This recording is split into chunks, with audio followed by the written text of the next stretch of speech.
আল্লাহর নবী সাল্লাল্লাহু আলাইহি ওয়াসাল্লাম বলেন, মানুষ যখন কোনো একটা ভালো কাজ করতে শুরু করে তার সাথে সাথে শয়তানও কাজ করে। বলেন নাউজুবিল্লাহ।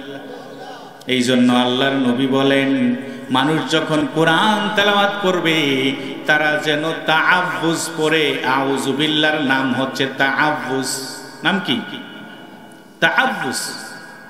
আউযুবিল্লাহ যেন তেলাওয়াত করে। হাদিস শরীফের মধ্যে আল্লাহর নবী সাল্লাল্লাহু আলাইহি ওয়াসাল্লাম বলেন, আউযু বিল্লাহি মিনাশ শাইতানির রাজীম। এটার অর্থ হচ্ছে বিতাড়িত মরদুদ শয়তান থেকে আল্লাহ তোমার কাছে আশ্রয় চাইতেছি। বলেন সুবহানাল্লাহ। আপনি মোটর সাইকেল চালান, শুনতে পাইলেন শ্রীবর্তী বাজারের একটু আগে মোবাইল কোর্ট বসছে। আপনার মোটর সাইকেলের লাইসেন্স নাই, ড্রাইভিং লাইসেন্সও আপনার নাই। এখন বলুন তো দেখি, আপনি যাবেন আর চিন্তা করবেন আল্লাহ যেন মোবাইল কোডটা না থাকে, ঠিক কিনা বলেন? আর মোবাইল কোডটাকে বিতাড়িত করার জন্য যদি কোনো ওসি সাহেব অথবা বড় লেভেলের কোনো পুলিশ কর্মকর্তা থাকে, তার নাম্বারটা তাড়াতাড়ি আপনি বের করবেন, ঠিক কিনা বলেন? আপনি যখন মোটর সাইকেলটা নিয়ে গিয়েছেন, ওই মোবাইল কোডের দায়িত্বরত যে সমস্ত পুলিশরা রয়েছে সর্বপ্রথম আপনাকে সিগন্যাল দিয়ে বলবে দাঁড়ান, চাবিটা আগে নিবে, ঠিক কিনা বলেন? এরপরে বলবে ড্রাইভিং লাইসেন্স বের করেন, গাড়ির লাইসেন্স বের করেন, ঠিক কিনা বলেন?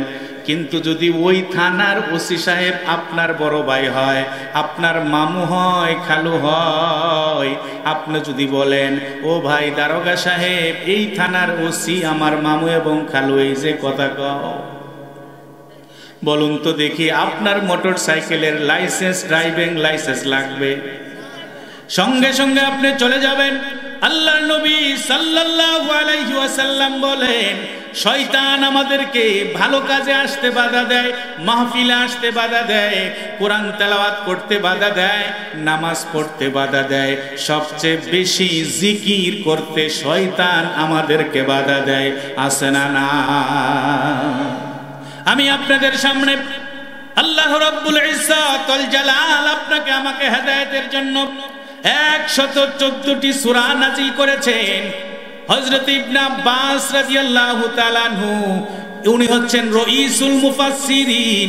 এই পৃথিবীতে যতগুলো মুফাসসির আছে সবগুলো মুফাসসিরের চেয়ে রাইসুল মুফাসসিরিন হচ্ছেন হযরত ইবনে আব্বাস রাদিয়াল্লাহু তাআলা আনহু। বলেন সুবহানাল্লাহ। আল্লাহর নবী বলেন, আল্লাহ রাব্বুল ইজ্জত ওয়াল জালাল কুরআন শরীফের সবচেয়ে বেশি তাফসীর বোঝার ক্ষমতা দিয়েছেন হযরতে আব্দুল্লাহ ইবনে আব্বাস রাদিয়াল্লাহু তাআলা আনহুকে। আল্লাহর নবী আরো বলেন, হাদিসের সবচেয়ে বেশি মর্মার্থ বোঝার জন্য আল্লাহ রাব্বুল ইজ্জত আরেকজন সাহাবাকে এমন ভাবে জ্ঞান দান করেছেন, উনার নাম হচ্ছে আব্দুল্লাহ ইবনে মাসউদ রাদিয়াল্লাহু তাআলা আনহু। বলেন সুবহানাল্লাহ। হযরত আব্দুল্লাহ ইবনে মাসউদ রাদিয়াল্লাহু তাআলা আনহু বলেন, আউযু বিল্লাহটা মুমিনের জন্য এই পরিমাণে কাজ করে। মনে করেন আপনি বিছানার মধ্যে শুয়ে আছেন, আরেকজন ব্যক্তি আপনার বিছানার কানের ভিতরে ম্যাচলাইট দিয়ে আগুন জ্বালায় দিছে। এখন বলুন তো দেখি, আপনি ওই বিছানার ভিতরে থাকবেন না ভেগে চলে যাবেন? আল্লাহ রাব্বুল আলামিন আউযু বিল্লাহটাকে আপনার আমার জন্য, শয়তানকে তাড়ানোর জন্য এই পরিমাণে একটা অস্ত্র দিয়েছেন। যখন কোনো ব্যক্তি আউযু বিল্লাহ পড়বে, বলার সঙ্গে সঙ্গে শয়তান তার কাছ থেকে দূরে চলে যাবে। বলেন সুবহানাল্লাহ। আল্লাহ রাব্বুল ইজ্জত ওয়াল জালাল 114 সূরার মধ্যে 16 নাম্বার সূরা, সূরার নাম হচ্ছে সূরাতুন নাহল। সূরার নাম কি? নাহলুন শাব্দিক অর্থ হচ্ছে মৌমাছি। নাহলুন শাব্দিক অর্থ কি? মৌমাছি। হযরত আব্দুল্লাহ ইবনে মাসউদ রাদিয়াল্লাহু তাআলা আনহুর বর্ণনা মতে, হযরত আব্দুল্লাহ ইবনে আব্বাস রাদিয়াল্লাহু তাআলা আনহুর বর্ণনা মতে, কোরআন শরীফের তাফসীর যদি কোনো ব্যক্তি করতে চায় তাহলে কোরআন শরীফের তাফসীর দুই ভাবে হয়ে থাকে। একটা তাফসীর হচ্ছে তাফসীর মা'আস সূরা, আর একটা তাফসীর হচ্ছে তাফসীর মা'আল আয়াত। বলেন সুবহানাল্লাহ। আপনি কোরআনের যে তাফসীর করবেন, সূরার তাফসীর যদি আপনি করতে চান, যেমন সূরাতুল বাকারা একটি সূরার নাম, সূরাতুল আল ইমরান একটি সূরার নাম, সূরা ফাতিহা একটি সূরার নাম, এই সূরার তাফসীর আপনি করবেন। অথবা সূরার মধ্যে যে সমস্ত আয়াত রয়েছে, একটা আয়াত, দুইটা আয়াত, তিনটা আয়াতের তাফসীর আপনি করবেন। আমি আজকে আপনাদের সামনে সূরাতুন নাহলের 90 নম্বর আয়াত তেলাওয়াত করেছি। চিল্লায়ে বলেন আলহামদুলিল্লাহ। সূরা নাহলের মধ্যে আল্লাহ রাব্বুল ইজ্জত আল জালাল কোরআন শরীফের সিরিয়াল অনুযায়ী 16 নম্বর সূরা। কয় নম্বর সূরা? 16 নম্বর সূরা। এই সূরার মধ্যে আল্লাহ রাব্বুল ইজ্জত ওয়াল জালাল 128 আয়াত নাজিল করেছেন। বলেন সুবহানাল্লাহ। কত আয়াত? 128টি আয়াত নাজিল করেছেন। এই সূরাটা আল্লাহ রাব্বুল ইজ্জত ওয়াল জালাল মক্কাতে অবতীর্ণ করেছেন। বলেন সুবহানাল্লাহ। আমি আপনাদের সামনে আজকে এই পরিস্থিতিতে সূরা নাহলের 90 নম্বর আয়াত কেন তেলাওয়াত করলাম? এই সূরা নাহলের 90 নম্বর আয়াত তেলাওয়াত করার আমার দুইটা কারণ রয়েছে। বলেন কয়টা কারণ? এক নাম্বার কারণ হচ্ছে আল্লাহ রাব্বুল আলামিন এই কোরআন শরীফের মধ্যে অনেকগুলো আয়াত নাজিল করেছেন। তার মধ্যে কিছু আয়াত আছে আয়াতুল মুহকামাত, আয়াতুল হুকুমের আয়াত।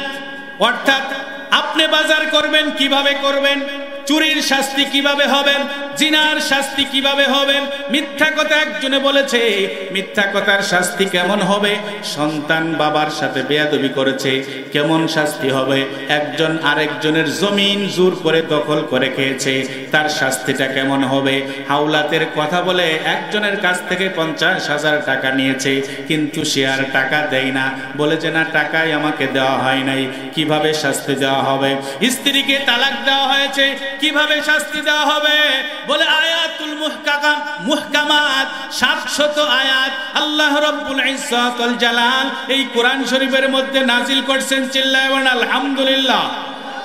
রইসুল মুফাসসিরিন হযরত আব্দুল্লাহ ইবনে আব্বাস রাদিয়াল্লাহু তাআলা আনহু বলেন আয়াতে মুহকামাত 700টি আয়াত আল্লাহ তাআলা কোরআন শরীফের মধ্যে নাজিল করেছেন।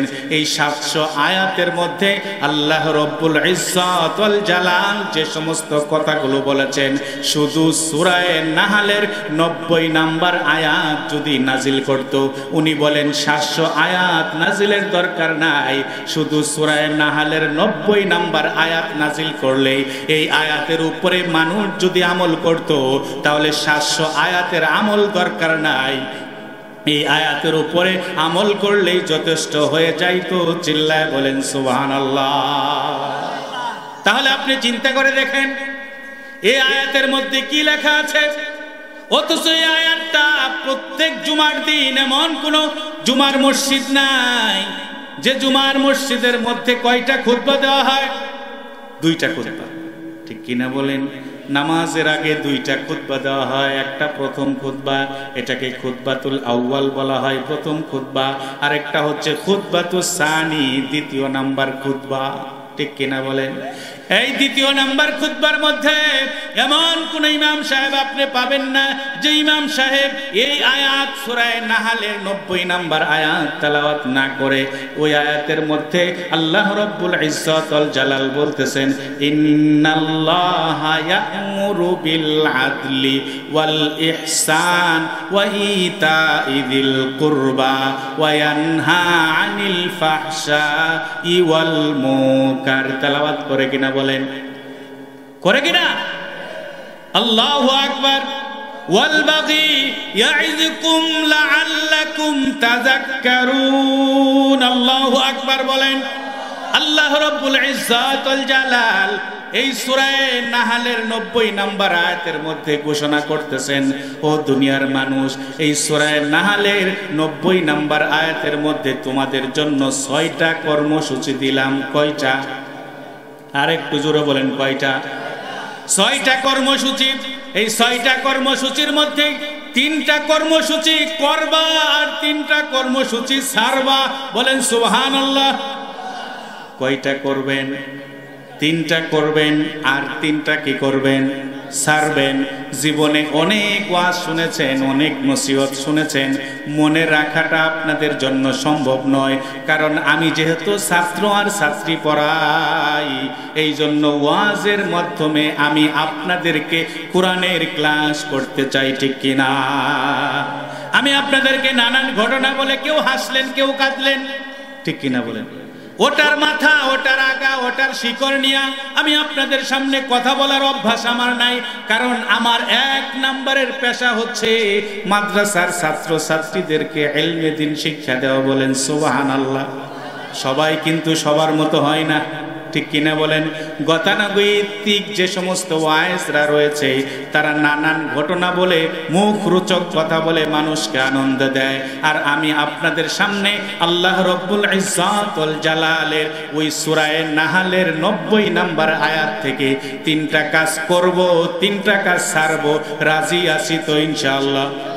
কে কে রাজি আছি? লিল্লাহে তাকবীর, লিল্লাহে তাকবীর।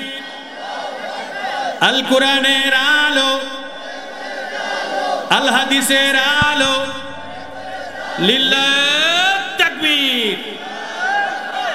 বন্ধুগণ, আল্লাহ রাব্বুল ইজ্জত ওয়াল জালাল সূরা নাহলের 90 নম্বর আয়াতের মধ্যে এমন কিছু বিষয় ঢুকিয়ে দিয়েছেন। আমি আপনাদেরকে বললাম মুহকামাত, আদেশের আয়াত, নিষেধের আয়াত, প্রায় 700 আয়াতকে একত্রিত করলে যে মর্মার্থ হবে। হযরতে আব্দুল্লাহ ইবনে আব্বাস রাদিয়াল্লাহু তাআলা আনহু বলেন, আল্লাহ তাআলা সূরা নাহলের 90 নম্বর আয়াতের মধ্যে সমস্ত বিষয়গুলো একত্রিত করেছে। বলেন সুবহানাল্লাহ। আল্লাহ রাব্বুল ইজ্জত ওয়াল জালাল এই সূরা নাহলের 90 নম্বর আয়াতের মধ্যে আল্লাহ রাব্বুল ইজ্জত ওয়াল জালাল বলেন, ইন্নাল্লাহ, ইন্না এটা হরফে তাকিদ, নিশ্চয়। ইন্না মানে কি? নিশ্চয়। ইন্নাল্লাহ, আল্লাহ তাআলা নিশ্চয়, ইয়ামুরু আদেশ করেন, কি করেন? বিল আদল, আদল মানে ইনসাফ। আদল মানে কি? ইনসাফ। আল্লাহু আকবার কাবীরা। যে সমস্ত ছাত্র এবং ছাত্রীরা নাহবে মীর জামাতে পড়ে তাদেরকে আমরা একটা শব্দ পড়াই, সেই শব্দটার নাম হচ্ছে গায়রে মুনসারিফ। শব্দটার নাম কি? গায়রে মুনসারিফ। ওই গায়রে মুনসারিফের মধ্যে আমরা একটা জিনিস পড়াই, গায়রে মুনসারিফের সবব হচ্ছে 9টা। কয়টা? গায়রে মুনসারিফ 9 সবব। সেই 9 সববের 1 নম্বরের সবব হচ্ছে আদল। 1 নম্বরের সবব কি? আদল। আল্লাহু আকবার কাবীরা। 6টা বিষয়ের মধ্য থেকে আর বাকি 5টা বিষয় বলতে পারবো কিনা জানি না, কারণ সময় নাও কুলাইতে পারে। 1 নাম্বার জিনিসটা হচ্ছে আদল। আদলটা হচ্ছে, আদল শাব্দিক অর্থ হচ্ছে বিনিময়। আদল শাব্দিক অর্থ কি? বিনিময়। আপনি একটা গাড়িতে উঠছেন, আপনি আবুয়ারপাড়া বাজার থেকে শ্রীবর্দী বাজার পর্যন্ত যাবেন, গাড়ির ভাড়া 5 টাকা। কয় টাকা? 5 টাকা। আপনার গাড়িওয়ালার সাথে আপনার চুক্তি হয়েছে, শ্রীবর্দী বাজার পর্যন্ত পৌঁছায় দিবা, তুমি 5টা টাকা পাবা। সে শ্রীবর্দী বাজার পর্যন্ত পৌঁছে দিয়েছে, আপনি 5 টাকা ভাড়া দিয়েছেন, আপনি আদল করেছেন, অর্থাৎ বদলা দিয়েছেন, ঠিক কিনা বলেন? কিন্তু সে আপনাকে শ্রীবর্দী বাজার পর্যন্ত নিয়ে যায় নাই, অর্ধেক রাস্তায় নিয়ে গেছে। নিয়ে যাওয়ার পর আপনার কাছে ভাড়া চাচ্ছে যে আপনি ভাড়া দেন। আপনি বলতেছেন আপনার সাথে আমার চুক্তি হয়েছে, শ্রীবর্দী বাজার পর্যন্ত আপনি আমাকে নিয়ে যাবেন, এরপরে আমি আপনাকে ভাড়া দেব। কিন্তু সে বলে না, এখানেই আমাকে ভাড়া দিতে হবে। আল্লাহ রব্বুল ইজ্জত ওয়াল জালাল আমাদেরকে শিক্ষা দেয়, ওই যে অর্ধেক রাস্তায় যাওয়ার পরে পুরা ভাড়াটা দাবি করার ন্যায় সঙ্গত না। বলেন সুবহানাল্লাহ। ন্যায় সঙ্গত না। আবার এই ব্যক্তিটা শ্রীবর্দী বাজার পর্যন্ত চলে গেছে, চলে যাওয়ার পরে 5 টাকার ভাড়া এই ব্যক্তি 5 টাকা দেয় না, 3 টাকা দেয় অথবা 2 টাকা দেয়। এই যে ব্যক্তিটা 5 টাকার ভাড়ার ভিতরে বদল, সে তাকে নিয়ে গেল। নিয়ে যাওয়ার পরে 5 টাকার ভাড়া সে 5 টাকা দেয় না, 2 টাকা 3 টাকা দেয়। আমাদের সমাজের মধ্যে 10 টাকার জিনিস জোর করে 8 টাকা 5 টাকা দিয়ে চলে যায়, এমন মানুষ আছে না নাই? এই জন্য আল্লাহ রব্বুল ইজ্জত ওয়াল জালাল বলেন, আমি মানুষকে তিনটা জিনিসের আদেশ করেছি। এক নাম্বার আদেশ হচ্ছে ওয়াল আদল, আদল করবা। দ্বিতীয় নাম্বার আল্লাহ রব্বুল ইজ্জত আল জালাল বলেন ইহসান, বলেন সুবহানাল্লাহ। ইহসান শাব্দিক অর্থ হচ্ছে দয়া, ইহসান শাব্দিক অর্থ কি? দয়া। তৃতীয় নাম্বার আল্লাহ রব্বুল ইজ্জত আল জালাল বলেন, আল্লাহ রব্বুল ইজ্জত আল জালাল আমাদেরকে বলতে থাকতেছেন, তিন নাম্বার তোমার জন্য বলতেছে ওয়া ইতাইজিল কুরবা, বলেন সুবহানাল্লাহ। আপনাদেরকে আমাদেরকে খুব ভালো করে খেয়াল করতে হবে। আল্লাহ রব্বুল ইজ্জত তিনটা জিনিস আপনাকে আমাকে করার জন্য আদেশ দিয়েছেন, বলেন আল্লাহু আকবার। তিনটা জিনিসের মধ্যে একটা হচ্ছে আদল করার জন্য বলেছেন। আদলের শাব্দিক অর্থ হচ্ছে বিনিময়। আদলের শাব্দিক অর্থ কি? একটার বদলে আরেকটা। আমি আপনাকে একটা টুপি দিয়েছি, আপনি আমাকে একটা টুপি দিয়েছেন, আদল হয়ে গেছে। আমি আপনাকে একটা কলম দিয়েছি, আপনি আমাকে একটা কলম দিয়েছেন, আদল হয়ে গেছে। দ্বিতীয় নাম্বার হচ্ছে ইহসান। আল্লামা আব্দুল্লাহ ইবনে মাসউদ রাদিয়াল্লাহু তাআলা আনহু, ওনার বিখ্যাত একটা হাদিস গ্রন্থ আছে। ওই হাদিস গ্রন্থের মধ্যে ইহসানের ব্যাখ্যাটা এরকম ভাবে দিয়েছেন। হাদিস শরীফের মধ্যে আল্লাহর নবী সাল্লাল্লাহু আলাইহি ওয়াসাল্লাম বলেন, যখন নাকি আল্লাহর আদল, আল্লাহ এবং বান্দার সাথে দুইটা চুক্তি হয়। কয়টা চুক্তি বলেন? আল্লাহর কাছে আমাদের কিছু দাবি আছে, আবার আল্লাহর কিছু দাবি আমাদের কাছে আছে, বলেন সুবহানাল্লাহ। আল্লাহর দাবি আমাদের কাছে আছে, আমাদেরকে আল্লাহর ইবাদত করতে হবে, এটা আল্লাহ পাকের একটা দাবি আপনার আমার উপরে, যে আপনারা আমাকে এই দাবিটা অবশ্যই পালন করতে হবে। আল্লাহর দাবি, আল্লাহর অধিকার আপনার আমার ইবাদত করার, বলেন সুবহানাল্লাহ। কিন্তু এই কথাটা আমরা অনেকেই ভুলে গেছি। আমরা মনে মনে ভাবি আমার নামাজ না পড়লেও চলবে, আছে না নাই? আমার রোজা না রাখলেও চলবে, আমার পর্দা না করলেও চলবে, আমি সুদ খাবো, আছে না নাই? আমার সুদ তো খাবে না শুধু ইমাম সাহেব, সুদ খাবে না শুধু হাজি সাহেব, সুদ খাবে না শুধু মুয়াজ্জিন সাহেব, আমি তো সাধারণ মানুষ, কিছু না কিছু খাইতে পারি, ঠিক কিনা বলেন? আমি সাধারণ মানুষ, আমি তো মাঠের ভিতরে খাটি, আমি নামাজ না পড়লে কোনো কিছু হবে না, আছে না নাই? এই জামানার মধ্যে এমন কিছু ব্যক্তি আছে যে ব্যক্তিরা শুধু মাগরিবের নামাজ পড়ে, অন্য নামাজ পড়ে না, আছে না নাই? তাও একটা সিস্টেম আপনাদেরকে বলি, পাঞ্জাবিও মাথায় দিছে, মুখের ভিতরে দাড়িও আছে, টুপিও আছে, অন্য নামাজের সময় কিন্তু মানুষ তেমন একটা ধরা পড়ে না, সে নামাজ পড়ছে কি পড়ে নাই, ঠিক কিনা বলেন? কিন্তু মাগরিবের নামাজের সময় কিন্তু বোঝা যায় ব্যক্তিটা নামাজ পড়ছে না পড়ে নাই। আবুয়ারপাড়া বাজারের মধ্যে ব্যক্তিটা বসে আছে, মাগরিবের নামাজের আজান হয়ে গেছে। ওই ব্যক্তিটা যদি দোকানের ভিতরে বসে থাকে, তাহলে দোকানদার মনে মনে ভাববে সে নামাজটা পড়ে নাই, ঠিক কিনা বলেন? কারণ এমন একটা নামাজ, যে নামাজটা আজান হইলেই দৌড় দেওয়া লাগে, ঠিক কিনা বলেন? এমন ব্যক্তি আছে ফজর পড়ে নাই, জোহর পড়ে নাই, আসর পড়ে নাই, সামনে আসাও পড়বে না, কিন্তু দোকানের ভিতরে কয়েকজন নামাজি ব্যক্তি আছে।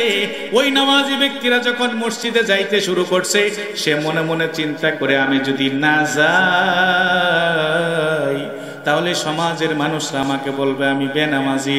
এই জন্য সমাজকে দেখানোর জন্য সে মাগরিবের নামাজ মসজিদে ঢুকছে, আছে না না? আবার কিছু কিছু নামাজি আছে এক সপ্তাহে একদিন পড়ে, আছে না নাই? ও মনে মনে ভাবে 5 ওয়াক্ত নামাজ আমার পড়া দরকার নাই। আল্লাহু আকবার কবীরা। হযরত আব্দুল্লাহ ইবনে আব্বাস রাদিয়াল্লাহু তাআলা আনহু বলেন, আল্লাহর হক রয়েছে বান্দার উপরে, আর বান্দার হক রয়েছে আল্লাহর উপরে। চিল্লায়ে বলেন আল্লাহু আকবার। আল্লাহর হক বান্দার উপরে রয়েছে, বান্দা আল্লাহর ইবাদত করবে। কি করবে বলেন? আল্লাহর ইবাদত করবে। আর আল্লাহর হক বান্দার উপরে রয়েছে, আল্লাহ বান্দাকে জান্নাত দিয়ে দিবে, বলেন সুবহানাল্লাহ। হযরত আব্দুল্লাহ ইবনে আব্বাস রাদিয়াল্লাহু তাআলা আনহু বলেন, হযরত আব্দুল্লাহ ইবনে মাসউদ রাদিয়াল্লাহু তাআলা আনহুর হাদিসটাকে নকল করা হয়েছে। উনি বলেন, নবীকে হযরতে জিবরাইল আমিন আলাইহিস সালাতু ওয়াস সালাম এসে একটা হাদিস বর্ণনা করেছেন। এই হাদিসটাকে হাদিসে জিবরাইল বলা হয়। এই হাদিসটা মুস্তাদনাতের ভিতরে আলোচনা করা হয়েছে।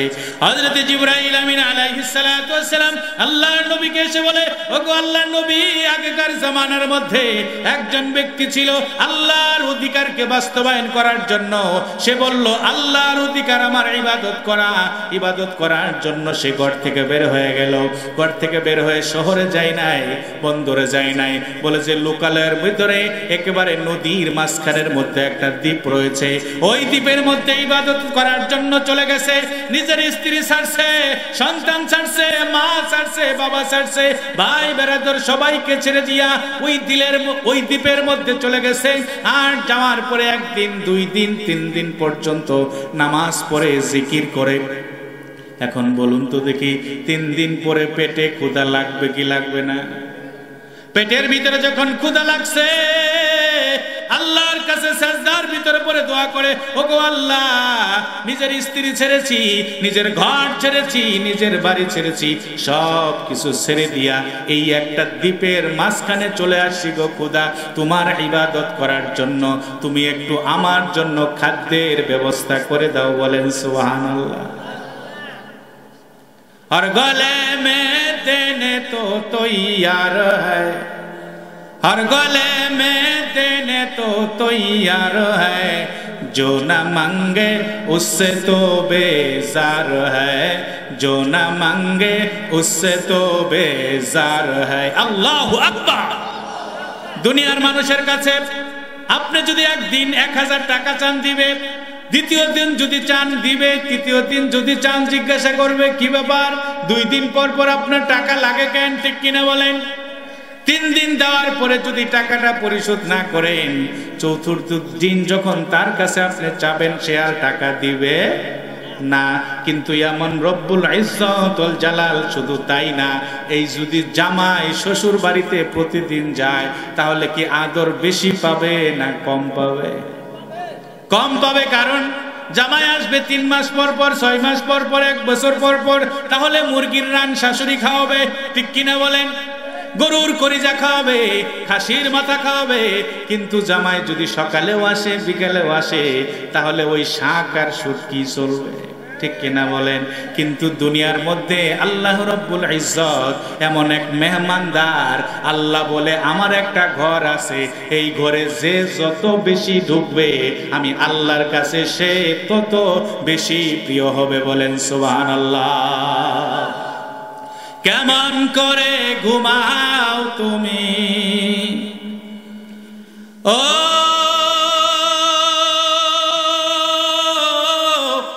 মানুষ,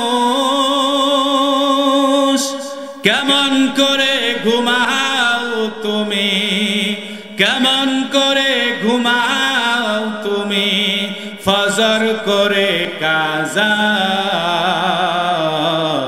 এমন তো হতে পারে তোমার জোহরে জানাজা, ঠিক কিনা? কিভাবে ফজরের নামাজ কাজা করে ঘুমাও? এমনও তো হতে পারে জোহরে আপনার জানাজা হবে, ঠিক কিনা? কেমন করে ঘুমাও তুমি, ও মানুষ, কেমন করে ঘুমাও তুমি, কেমন করে ঘুমাও তুমি, ফজর করে কাজা,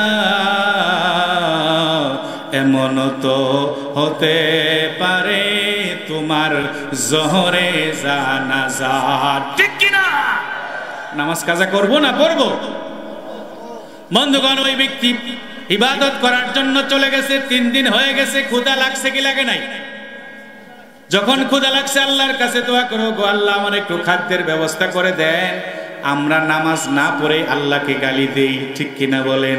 ও বন্ধু, আপনি নামাজ পড়ার পরে দেখবেন যদি আল্লাহ দোয়া কবুল না করে, তখন আল্লাহকে গালি দিবেন।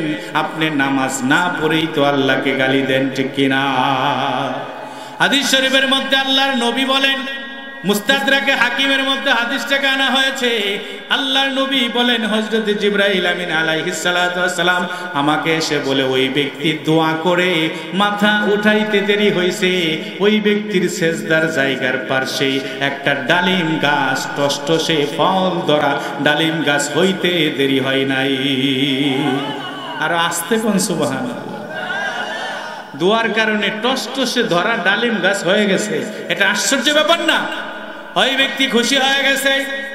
নামাজ শেষ করে ডালিম যখন খাইছে, পেট ভরে ডালিম খাইছে, খাওয়ার পরে বলুন তো দেখি কি লাগে? পিপাসা লাগে, ঠিক কিনা? আর নদীর সাইডে, সাগরের পানি কিন্তু মানুষ পান করতে পারে না, কারণ সাগরের পানিগুলো হয় লবণাক্ত, আর লবণাক্ত পানি আপনার আমার জন্য স্বাস্থ্যকর নয়, ঠিক কিনা বলেন? ওই ব্যক্তি এখন আল্লাহর কাছে দোয়া করে, ওগো আল্লাহ, তুমি খাদ্যের ব্যবস্থা করেছো, এখন আমার জন্য একটু পানির ব্যবস্থা করো। আল্লাহ রব্বুল ইজ্জত ওয়াল জালাল ওই দ্বীপের উপরে একটা মিষ্টি পানির ঝর্ণা জারি করে দিয়েছে। বলেন সুবহানাল্লাহ। ইলাহি তো মেরা মাশুক হ্যায়, ইয়া ইলাহি তো মেরা মাশুক হ্যায়, ইয়া ইলাহি তো মেরা মাহবুব হ্যায়, ইয়া ইলাহি তো মেরা মাহবুব হ্যায়। আল্লাহু আকবার। এখন খাদ্যের ব্যবস্থা হয়েছে, পানির ব্যবস্থা হয়ে গেছে। ওই ব্যক্তি ইবাদতের মধ্যে কাটাইছে 1 বছর, 2 বছর, 100 বছর, 200 বছর, 300 বছর, 500 বছর পর্যন্ত আল্লাহর ইবাদত করছে। বলেন সুবহানাল্লাহ। হযরত জিবরাইল আমিন আলাইহিস সালাতু ওয়াস সালাম তার কাছে চলে আসার পরে আজরাইল আলাইহিস সালাতু ওয়াস সালাম আসার পরে বলছে, তোমার দুনিয়ার হায়াত শেষ, চলো তোমাকে এখন আল্লাহর জান্নাতে যাবা। বলেন সুবহানাল্লাহ। ওই ব্যক্তি খুশি হয়ে গেছে, চলো আমাকে নিয়ে চলো। এখন আল্লাহ রব্বুল ইজ্জত ওয়াল জালালের সামনে এই ব্যক্তির আমল কামাটা যখন সামনে নিয়ে আসছে, আল্লাহ আমল নামা পড়ে আর মুস্কি হাসে। বলেন সুবহানাল্লাহ। স্কুলের প্রধান শিক্ষক, মাদ্রাসার মুহতামিম, মাদ্রাসার প্রিন্সিপাল সাহেব যদি কোনো ছাত্রকে ডাক দেয়, ডাক দেওয়ার পরে ওর রেজাল্ট দেখে আর মুস্কি মুস্কি হাসে, এখন বলুন ছাত্রটা কি ভাববে? পাস করছে না ফেল করছে? পাস করছে। মুস্কি মুস্কি হাসার কারণে বুঝবে আল্লাহ রব্বুল ইজ্জত ওয়াল জালাল ওই বান্দার উপরে খুশি হয়ে গেছে। বান্দাকে বলতে থাকে, বান্দা প্রায় 550 বছর পর্যন্ত তুমি ইবাদত করছো, তোমার উপরে আমি খুশি হয়ে গেছি, আমি খুশি হইয়া তোমাকে অনুগ্রহ করে জান্নাতে দিলাম। বলেন সুবহানাল্লাহ। আল্লাহ যখন এই ঘোষণা দিছে, বান্দা বেজার হয়ে গেছে। 550 বছর পর্যন্ত ইবাদত করছি তোমার ইহসানের কারণেই নাকি? আমার ইবাদতের বদলে তুমি আমাকে জান্নাত দিবা। যখন বান্দা এই কথা বলছে, আল্লাহ গুসা হয়ে গেছে। হযরত জিবরাইল আমিন আলাইহিস সালাতু ওয়াস সালামকে বলে, হে জিবরাইল, ওই ব্যক্তির 550 বছরের ইবাদতকে ভাগ করতে থাকো। তাকে আমি 2টা চোখ দিয়েছিলাম, 2টা কান দিয়েছিলাম, একটা জবান দিয়েছিলাম, প্রস্রাব পায়খানা করার জন্য তাকে ব্যবস্থা দিয়েছিলাম, 2টা হাত দিয়েছিলাম, 2টা পা দিয়েছিলাম। এই যে আমার আল্লাহর দয়া, এই দয়ার বিনিময়ে সে কি দিবে? হযরত জিবরাইল আমিন ডাক দিয়ে বলো, গো আল্লাহ, তুমি যে 2টা চোখ দিয়েছিলা, এই 2 চোখের বদলায় 550 বছরের ইবাদত শেষ। এখন আরো নেকি আছে নাকি? এখন আল্লাহ কই, তোরে যে জবান দিছিলাম, এরপরে শুধু তাই নয়, 3 দিন না খেয়ে থাকার পরে দোয়া করছিলি, ডালিম গাছ দিলাম। 550 বছরে 3 বার করে যদি ডালিম খাস, কতগুলো ডালিম খাইছস হিসাব দিয়া জান্নাতে যা। ও বন্ধু, আপনার আমার হায়াতের ভিতরে কতবার প্রস্রাব করেছি, কতবার পায়খানা করেছি, পৃথিবীর এমন কোন বিজ্ঞানী আছে হিসাব করার? আছে? তো তুমি কিসের বিজ্ঞানী? তুমি কিসের পানি হিসাব করো? কোন দিন কোথায় বৃষ্টি হবে? আমাদেরকে ঘোষণা দিয়েছে রবিবার পর্যন্ত বৃষ্টি থাকবে। আমরা আল্লাহর ফজলে দোয়া কইরা বৃহস্পতিবারের দিন বৃষ্টি বন্ধ করে ফেলাইছি। কি আপনাদের মনে নাই? একদিন মাত্র বৃষ্টি সুযোগ দিয়েছিলাম বুধবারের দিন। আল্লাহকে বলছি, আল্লাহ তুমি যখন বৃষ্টি দিবা দাও, বুধবারের দিন মাহফিলগুলো বন্ধ, মঙ্গলবারেও আল্লাহকে দোয়া করে বলছি বৃষ্টি বন্ধ করো আল্লাহ, মাহফিল করার সুযোগ দিয়ে দাও। কারণ এই জামানার মধ্যে এই সময়ের ভিতরে কিছু মাহফিল হয়, কোরআনের মাহফিলগুলো শোনার জন্য তুমি সুযোগ করে দাও। চিল্লায় বলেন আল্লাহু আকবার। এখন ব্যক্তিকে বলা হয়েছে এখন তুমি হিসাব দিয়ে জান্নাতে যাও। ব্যক্তি এখন বলেও গো আল্লাহ হিসাব দিয়ে জান্নাতে যাইতে পারবো না, তোমার ইহসান নিয়েই জান্নাতে যাইতে হবে। বলেন সুবহানাল্লাহ। এই জন্য আল্লাহ তাআলা আমাদেরকে বলেন তোমরা তিনটা জিনিস করবা। এক নাম্বার আদল করবা, কারো উপরে বেইনসাফি করবা না। বলেন সুবহানাল্লাহ। আদল করবো তো ইনশাআল্লাহ। স্বামী আর স্ত্রীর মধ্যে আদল আছে, বাবা সন্তানের মধ্যে আদল আছে, ভাই ভাইয়ের মধ্যে আদল আছে। ছোট ভাই বড় ভাইকে ঠকায়, বড় ভাই ছোট ভাইকে ঠকায়, আছে না নাই? স্বামী স্ত্রীকে ঠকায়, স্ত্রী স্বামীকে ঠকায়, আছে না নাই? বাবা সন্তানকে ঠকায়, সন্তান বাবাকে ঠকায়, আছে না নাই? ভাই ভাইকে ঠকায়, বোন বোনকে ঠকায়। আল্লাহ রাব্বুল ইজ্জত আল জালাল বলেন না, আদল করবা। দ্বিতীয় নম্বর ইহসান করবা। ইহসান কার জন্য করবা? সন্তানরা তার বাবার সাথে ইহসান করবে। বলেন সুবহানাল্লাহ। কেমন ভাবে ইহসান করবে? বাবাকে 2টা মাছ দিবে, নিজে একটা মাছ খাবে। বলেন সুবহানাল্লাহ। মাকে 2টা মাছ দিবে, নিজে মাছের একটা টুকরা খাবে। এটা হচ্ছে ইহসান। নিজের লুঙ্গি কেনার আগে বাবার লুঙ্গি কিনবে, নিজের পাঞ্জাবি বানানোর আগে বাবার পাঞ্জাবি বানায় দিবে, নিজের স্ত্রীর শাড়ি কেনার আগে নিজের মায়ের শাড়িটা কিনে দিবে। এর নাম হচ্ছে ইহসান। বলেন সুবহানাল্লাহ। তৃতীয় নাম্বার আত্মীয় স্বজনকে সহযোগিতা করা। চিল্লায় বলেন আল্লাহু আকবার। আত্মীয় স্বজনকে সহযোগিতা করা আমাদের মধ্যে আছে না নাই? নাই, একেবারেই নাই। এক ভাই বিশাল ধনী, আরেক ভাই গরিব। ওই বিশাল ধনীওয়ালার টাকার আরো অভাব, ঠিক কিনা বলেন? ও বন্ধু, আল্লাহ আপনাকে বিশাল ধনী বানাইছে, ওই যে আপনার একটা ভাই গরিব বানাইছে, ওই গরিবের ওসিলায় আল্লাহ আপনাকে বিশাল ধনী বানাইছে। বলেন সুবহানাল্লাহ। আল্লাহর অধিকার রয়েছে, বান্দার অধিকার রয়েছে, ঠিক কিনা বলেন? এই জন্য বন্ধু ইমামের অধিকার রয়েছে, মুক্তাদির অধিকার রয়েছে, ঠিক কিনা বলেন? বক্তার অধিকার রয়েছে, শ্রোতারও বক্তার প্রতি অধিকার রয়েছে, ঠিক কিনা বলেন? বন্ধুগণ, যে আয়াত নিয়ে আপনাদের সামনে এই তাফসীরের কথা বলতেছিলাম, এটা করতে 2-2.5 ঘন্টা সময় লাগবে। কয় ঘন্টা সময় লাগবে? 2-2.5 ঘন্টা। তাহলে 3টা কাজ করব। একটা হচ্ছে আদল, একটা হচ্ছে ইহসান, আর একটা আত্মীয় স্বজনের খোঁজ খবর নিব তো ইনশাআল্লাহ। এখানে অনেক ব্যক্তিরা আছে ভাগ্যের খোঁজ খবর নেয় না, বোনের খোঁজ খবর নেয় না, বগ্নিবতীর খোঁজ খবর নেয় না, আছে না নাই? ও মনে মনে ভাবছে বোন বিয়ে দিছিস শেষ, অংশী দিয়ে দিছিস শেষ। তাই কি শেষ নাকি? না, আল্লাহ হুকুম করছেন আর 3টা কাজ তুমি করবা না। যে 3টা কাজ তুমি করবা না, আল্লাহ রাব্বুল ইজ্জত আল জালাল বলেন 1 নাম্বার হচ্ছে ওয়াল ফাহশা, অশ্লীলতা করবা। অশ্লীলতা আমাদের সমাজের মধ্যে একটা সংস্কৃতি হয়ে গেছে। কি হয়ে গেছে? চাচা ভাতিজাকে গালি দেয়, আছে না নাই? দেবর ভাবিকে গালি দেয়, আছে না নাই? নাতিন দাদা দাদিরে গালি দেয়, আছে না নাই? দাদা দাদির নাতিনকে একেবারে খারাপ ভাষায়, ছেলে হইলে এই, মেয়ে হইলে এই, বুঝতেছেন তো? আমি বলতেছি না, আমার মুখ দিয়ে এটা আসতেছে না। এটাকে গালি মনে করে না, ভাবে কি এটা একটা ক্রেডিট। অথচ আল্লাহ রাব্বুল ইজ্জত আল জালাল বলেন তোমার সন্তান, তোমার নাতিনকে এমন ভাষা তুমি শিখাবে অশ্লীলতা যেন না থাকে। শুধু তাই নয়, অনেক ব্যক্তি এখানেও হয়তো থাকতে পারে হাঁটুর উপরে জামা কাপড় তুলে নিজের সন্তানের সামনে চিল্লায় বলেন নাউজুবিল্লাহ। এটা নির্লজ্জ একটি কাজ। আল্লাহর নবী বলেন হাঁটুর উপরে কাপড় তোলা এটা ফরজ তরকের গুনাহ হবে। যে করলো সেও গুনাহগার, যে দেখলো সেও গুনাহগার। যতক্ষণ পর্যন্ত হাঁটু না ঢাকবে ততক্ষণ পর্যন্ত কবিরা গুনাহ হইতেই থাকবে, হইতেই থাকবে, হইতেই থাকবে। বলেন নাউজুবিল্লাহ। এটা আল্লাহর হুকুম। 3টা কাজ করবে না। 1 নাম্বার অশ্লীলতা। 2 নাম্বার আল্লাহ রাব্বুল আলামিন বলেন অসঙ্গত কাজ। কি কাজ? অসঙ্গত কাজ। অসঙ্গত কাজ কেমনে করে? কয় 3 জনে বসছে তাস খেলায়, আছে না নাই? জিজ্ঞাসা করে কি ব্যাপার, আপনি মুরব্বী মানুষ তাস খেলেন কেন? সময় কাটে না তো। আবার দোকানের সামনে ক্যারাম বোর্ড আছে, এটাকে গুনাহ মনে করে না, আছে না নাই? এই ক্যারাম বোর্ড খেলাইতেছেন, কাল কিয়ামতের মাঠে এই আঙ্গুলগুলো আপনার বিরুদ্ধে সাক্ষী দিবে, বলেন নাউজুবিল্লাহ।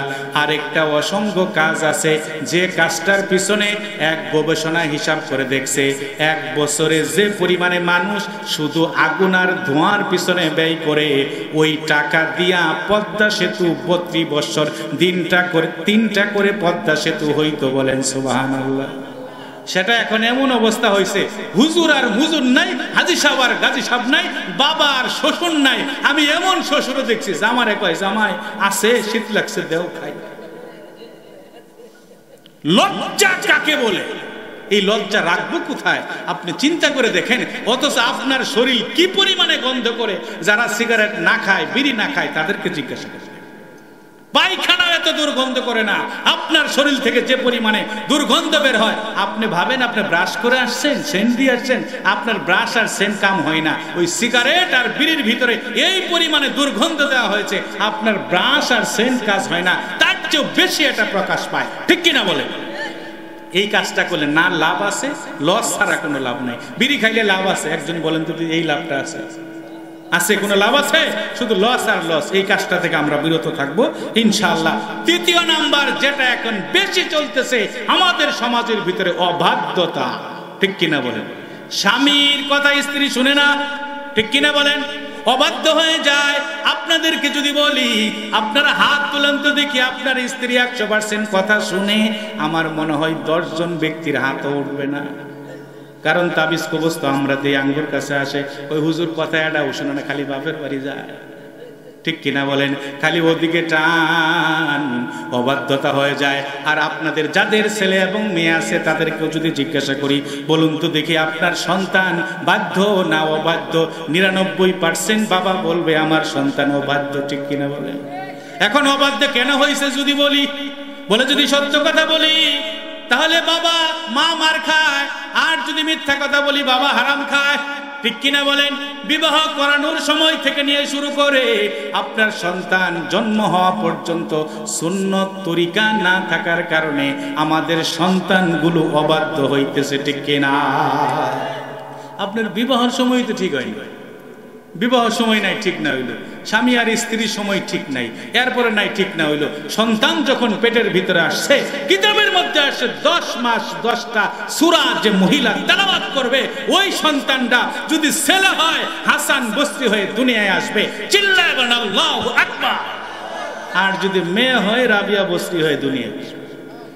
এখন 10 মাসে 10 কোরআন খতম তো দূরের কথা, মোবাইল এত বড়টা না কিনে দিলে আর থাকবো না, ঠিক কিনা বলেন?